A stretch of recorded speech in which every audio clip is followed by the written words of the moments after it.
Most of us think that without this, our brain just doesn't turn on. I used to think that too.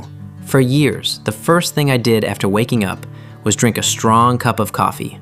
But there was one big problem: the 2 p.m. energy crash. Every single day, without exception. I'm Marcus, and I decided to take a big risk. 7 days, no coffee. And instead, I used a brain hack that neuroscientists say pushes focus to its peak. The result? Nothing like what I expected. Why is coffee so powerful? Because it blocks adenosine in your brain, meaning it temporarily switches off the feeling of tiredness, not actually creating energy. But this new hack is different. I call it sunlight and dopamine shock. Instead of blocking fatigue, it forces your body to actually produce energy on its own.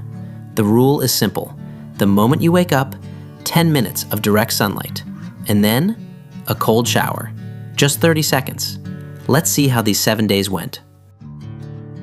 Day 1, worst day of my life. Headache, irritability, and a brutal craving for coffee. I almost gave up. Day 2 and 3. The headache faded, but I still didn't have my usual energy. The cold shower was pure torture. Day 4. Something strange happened. That 2 p.m. crash I always had, it was gone. Day 5 and 6.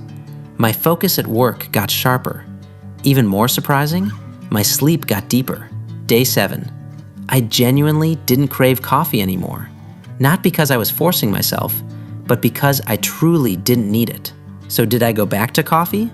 Yes, but not as a necessity. I realized my dependence on coffee was more psychological than physical. This simple hack raised my baseline dopamine levels and dramatically improved my sleep quality. Now coffee is a pleasure for me, not an emergency. If you also feel like you can't live without coffee, just try this method for 3 days. Comment your results below this video. And don't forget to subscribe, because the next video is about a sleep hack that rebuilds your entire immune system.